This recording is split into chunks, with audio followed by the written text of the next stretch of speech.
Bienvenue à nouveau sur notre chaîne. Avant de plonger dans l'incroyable monde de l'anime, je vous invite à vous abonner à notre chaîne. Année résumé, ça sera un grand soutien pour nous pour vous donner la meilleure expérience des récaps. Aujourd'hui, on découvre ensemble un nouvel anime. Il commence par montrer le professeur Takahashi et Tetsuo assis en s'ennuyant dans le bureau de la faculté, alors que son collègue lui annonce l'arrivée prochaine d'un nouveau collègue. Un de ses amis l'aborde et lui pose des questions sur ses recherches à propos des demi-humains. Et nous apprenons qu'il voulait en faire le sujet de sa thèse universitaire. Mais avoir affaire à eux est une chose très délicate à faire, et il n'a jamais vu des demi-humains auparavant. Et comme le nombre des demi-humains est vraiment faible, l'ami veut savoir pourquoi il les a choisis comme sujet. Alors Takahashi répond qu'il veut juste les interviewer.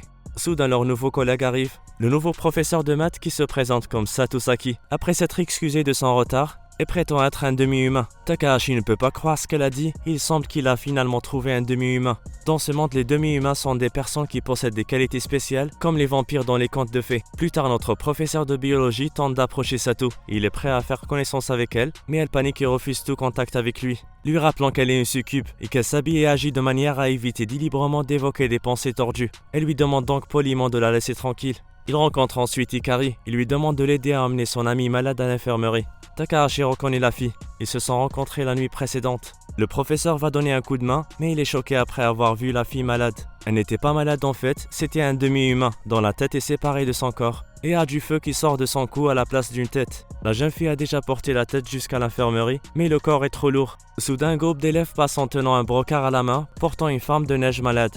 Et le professeur n'arrive pas à croire qu'il y a 3 demi-humains dans son école. Hiraki semble si cool et étonnamment calme. Alors Takahashi lui demande si elle connaît d'autres demi-humains. Et là, le choc en lui révélant qu'elle est un vampire. Et pour ceux qui comptent, nous avons maintenant 4 demi-humains. Et peut-être qu'ils ne sont pas aussi rares qu'il a dit à son ami le matin. Après être sorti du bureau de l'infirmerie, Hiraki voit le professeur assis dans un coin, choqué et en quelque sorte traumatisé. Alors elle s'approche pour connaître le sujet. Il révèle que c'est choquant. Comment il peut rencontrer 4 d'entre eux en un jour alors qu'il a fait toutes sortes de choses pour les rencontrer durant toute sa vie, mais rien n'a fonctionné. Plus tard, la fille lui dit qu'il ne devrait pas les appeler demi-humains, mais juste demi. Après cela, lui présente son ami Imari d'une autre classe, mais elle n'est pas un demi. À ce moment-là, le professeur demande à Hiraki de l'aider pour les entretiens, et elle accepte volontiers. Alors maintenant, Takahashi n'est pas seulement heureux, il est comblé. Dans la salle de biologie, la fille est rafraîchie en jouant avec les affaires du professeur, et comme elle déteste le soleil comme tous les vampires, elle a vite chaud. Cette chambre froide est parfaite pour elle. Et maintenant c'est l'heure de l'entretien. L'homme lui donne une encyclopédie sur les vampires et lui demande son avis sur ce que les gens pensent d'eux.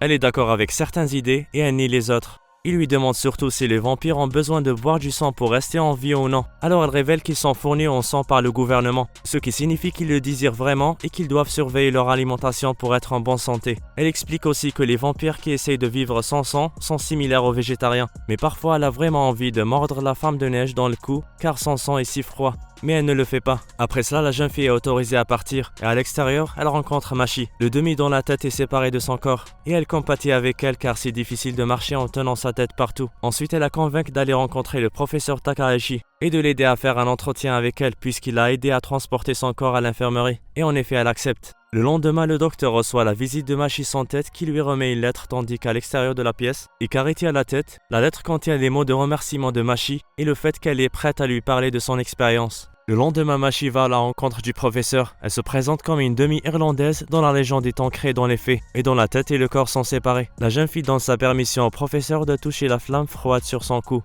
Ensuite, elle commence à lui raconter sa souffrance dans sa vie quotidienne. Il y avait un temps où son corps était amené à Tokyo par un TGV, alors qu'elle disait au revoir à ses grands-parents. Et je suppose que nous la comprenons tous maintenant. D'une manière ou d'une autre, la fille est si optimiste et elle apprend beaucoup de sa vie. Cependant, son interaction avec les gens est ce qui la rend la plus difficile. Car il la voit différemment et elle peut même sentir la distance entre elle et ses camarades de classe. Alors il lui dit que tout dépend de celui qui fait le premier pas. Donc afin de créer des bons amitiés, elle peut commencer par faire des blagues. Puis il lui remonte le moral en lui disant qu'il n'existe que 3 demi de son espèce dans le monde entier. Elle doit donc être spéciale. Soudain lui demande de la serrer très fort dans ses bras. L'homme comprend sa situation et il sait que les demi détestent la solitude et ils se sentent facilement seuls. Et cette jeune demi veut toujours être câlinée, surtout depuis que ses parents ont cessé de le faire pour elle. Cependant, le professeur lui dit que cela pourrait sembler inapproprié si quelqu'un les voyait se câliner comme ça. En sortant, Machi raconte à Hikari le câlin et la douceur de son professeur. Cependant, le jour suivant, ses sentiments mignons sont devenus quelque chose d'autre. La fille semble être follement amoureuse de Takahashi. Le jour suivant, pendant la pause, elle révèle à Hikari qu'elle a un crush pour une certaine personne et elle veut sortir avec lui et regarder le coucher de soleil avec lui pendant qu'elle est tenue fermement près de sa poitrine. Après, elle révèle que l'homme dont elle parle est son professeur. Après avoir entendu cela, Hikari sourit comme si elle avait un plan en tête. Puis elle prend son téléphone et appelle Takahashi en disant qu'ils font une expérience. Quand ils se rencontrent, elle explique à Takahashi que Machi et lui doivent aller faire des courses pour l'expérience et passer du temps ensemble. Même s'ils finissent tous les deux tôt, ils ne peuvent pas rentrer avant le coucher de soleil. Et le corps reste avec elle. Le couple se promène et le professeur demande à son élève quel genre d'expérience ils font. Elle répond qu'elle veut juste savoir comment agir si un jour elle doit sortir avec quelqu'un d'autre. Au bout d'un moment, ils se retrouvent assis dans le parc où il parle des cerisiers et ses yeux bleus, tandis que le vent effleure doucement leur visage et la jeune fille est ravie. Dans la maison d'Hikari, le corps aveugle tend la main vers un cahier pour dire ce que ressent sa propriétaire. Il écrit qu'elle passe un bon moment. Le reste du rendez-vous se déroule parfaitement comme prévu. Et Machi réalise son rêve d'être tenue dans ses bras pendant que le soleil se couche. Le lendemain, le professeur demande au directeur de s'occuper de Machi et de lui accorder plus d'attention. Le nouveau professeur remarque qu'il est attentif et prévenant envers ses élèves, alors il commence à l'apprécier. Le lendemain, nous assistons à la routine matinale de Misato. Elle se réveille comme n'importe quelle personne ordinaire. Elle prépare son petit-déj et écoute l'émission du matin. Misato, professeur de maths de 24 ans, célibataire, n'a aucun espoir d'avoir un jour une relation normale car elle est une succube. Alors qu'elle se dirige vers le train, Sato s'assure de ne pas avoir le contact avec les gens. Et c'est d'ailleurs pour cela qu'elle y va tôt le matin pour éviter les heures de pointe. Et comme elle est la première à arriver à l'école, elle nettoie la salle des professeurs. Plus tard, un de ses étudiants lui dit qu'elle est belle et qu'elle doit s'habiller davantage. Mais elle n'est pas d'accord et pense qu'elle ne peut pas s'habiller parce que les démons comme elle ont un effet séduisant sur les gens. Et cela les hypnotise et les excite sexuellement. C'est pourquoi elle veille à s'habiller correctement et à se porter de manière à ne pas susciter des pensées sexuelles. La nuit, nous voyons la même chose se reproduire. La pauvre Sato prend le dernier train pour éviter les dangereuses heures de pointe. Et elle ne peut pas dormir sur le chemin du retour car ses pouvoirs s'insinuent imprudemment dans les rêves des autres personnes qui dorment dans le train avec elle. C'est pourquoi les demi comme elle sont appelés démons des rêves. Et elle ne peut pas non plus inviter des gens à vivre avec elle et elle vivra toujours seule. Sous la douche, elle se demande si se marier pourrait résoudre tous ses problèmes.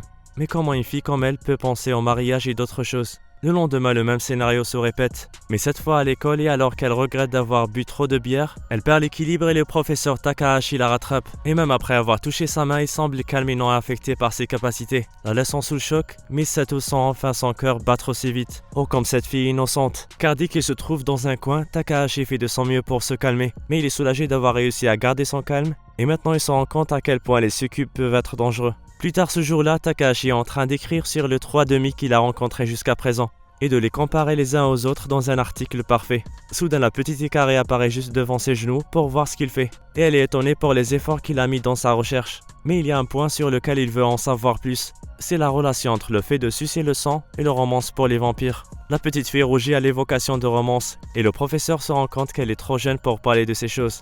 Et malgré sa gêne, la fille veut en parler. Alors Takahashi a des questions pour elle.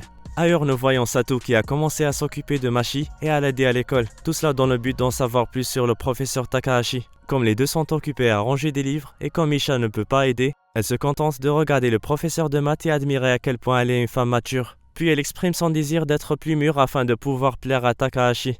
Cependant, la prof de maths se rapproche pour expliquer ce qu'est la maturité. Elle voit que les adultes montrent leur maturité parce qu'ils veulent que les enfants les respectent et soient vus en public comme des membres respectables de la société. Et même si elle trouve cela complètement vain de leur part, une telle chose est particulièrement importante dans la profession d'enseignant. La petite fille n'a donc pas à agir de manière mature pour plaire à qui que ce soit et elle doit profiter de son jeune âge. Puis ils commencent tous les deux à parler de Takahashi et il admet ouvertement qu'il est très mature et il apprécie combien il est détendu, insoucieux et fiable. Puis ils rougissent tous les deux en admettant en même temps combien ses bras sont protecteurs. À ce moment-là, elle maîtrise leurs émotions et passe à autre chose. La fille se plaint du fait qu'elle ne peut pas vraiment faire pousser ses cheveux plus longs parce qu'ils deviennent difficiles à tenir. Et en plus de cela, elle se rappelle quand son professeur lui a dit qu'il aimait sa coiffure. Ces mots ont laissé un impact inoubliable sur Machi. Ils l'ont rendue si heureuse qu'elle ne veut pas changer de coiffure. Sato n'arrive pas à croire qu'elle soit jalouse de sa propre élève et souhaite être à sa place juste pour parler avec l'homme qu'elle aime. Nous nous demandons tous si ce type est au courant du chaos qu'il a créé entre ces dames. Et cela ne s'arrêtera pas tant qu'il n'aura pas sorti son nez de ses recherches. Dehors, alors que la femme de neige passe près d'une classe vide, elle entend des filles dire des conneries sur elle et l'insulter, juste parce qu'elle pense qu'un garçon populaire a flirté avec elle. Alors elle panique et finit par reculer contre le mur. Le professeur se dirige vers la salle de biologie, quand soudain il remarque quelque chose d'étrange, et l'air semble beaucoup plus froid. Alors il regarde autour de lui pour voir d'où cela vient, et il s'avère que c'est la femme des neiges, Kusakabi, qui est assise sur le sol en serrant ses jambes avec tristesse. Lorsqu'il s'approche d'elle pour connaître la raison, elle révèle qu'elle a entendu des filles dire des choses méchantes sur elle, et dit de façon surprenante qu'elle ne veut pas être un demi. Le professeur est stupéfait par cela, tandis que la fille commence à pleurer, il la prend dans ses bras et la rassure en lui disant qu'être demi n'est pas si mal. Après avoir entendu cela, Takahashi promet de la protéger et de l'écouter. Il est au courant que le gossip soit une chose triviale parmi les lycéennes. Mais comme elle est une demi, cette question particulière n'est pas si simple. Les deux autres demi, Eraki et Machi, l'ont accepté et vivent normalement. C'est pourquoi cette fille doit trouver une solution. Et pendant que le professeur écrit tout cela dans son ordinateur portable, il est surpris par l'arrivée d'une personne inattendue. C'est Miss Sato qui est venue lui dire bonjour, des fleurs à la main. Elle lui dit qu'elle s'est trempée sur lui après avoir vu à quel point il s'occupe des élèves et surtout de Machi la demi, et qu'il était impoli de sa part de l'avoir traité bizarrement le jour de la cérémonie d'ouverture. Mais l'homme dit que tout va bien. Après cela, il commence à lui parler de son travail avec les trois filles, disant qu'il est difficile de les comprendre complètement et que c'est beaucoup plus compliqué qu'il n'y est paraît. Sato en profite et insiste pour l'aider puisqu'elle est une demi-femme. Takahashi accepte qu'elle l'aide et il commence à lui raconter l'histoire de la femme des neiges, en disant qu'il croit que les élèves qui ont dit des choses méchantes sur Kusakabe sont les mêmes qui ont fait le gossip sur les autres élèves de la même façon. Mais la pauvre fille est convaincue que tout cela arrive parce qu'elle est une demi. Sato partage avec Takahashi le fait que Kasokage est une solitaire et elle pense que cela est lié à sa nature de démon. Certains démons se sentent timides et d'autres extrêmement protecteurs. Sato propose de lui parler parce que ça sera mieux pour elle. Et le professeur est très heureux que Sato soit là pour l'aider, ce qui la met dans tous ses états. Mais ils doivent aussi faire face aux élèves bavards. En retournant à la salle de biologie, Takahashi aperçoit Hikari qui force Kasokage à l'accompagner. Il les suit jusqu'à ce qu'elle s'arrête devant les toilettes des filles. Hikari dit à la femme de neige qu'elle va donner à ses filles un morceau de son esprit et qu'elle devrait voir comment elle va leur donner une leçon pour arrêter de faire le gossip sur les gens. La vampire entre et demande aux deux filles pourquoi elles dénigrent les gens dans leur dos. Puis elle continue à parler et leur fait savoir qu'elle les punira sévèrement s'ils recommencent. Donc si elles veulent continuer à le faire, il ferait mieux de ne pas le faire dans un endroit où elle peut les trouver. Après cela, elle sort en les laissant sous le choc. Kasokage trouve le courage de faire face aux deux filles grâce à la bravoure d'Hikari. Et elle s'excuse d'être une demi et que c'est sa nature qui l'a fait éviter les gens. Donc si cela les a dérangés et leur a fait dire des choses méchantes sur elle, alors espérons qu'elles comprennent maintenant. Ces filles méchantes avaient besoin de comprendre que les gens sont blessés tout autant qu'elles et qu'elles doivent arrêter d'harceler les autres. Donc après avoir parlé à la femme des neiges, elles vont certainement arrêter de le faire. J'espère que vous avez apprécié cette vidéo. À la prochaine fois avec la deuxième partie. Au revoir.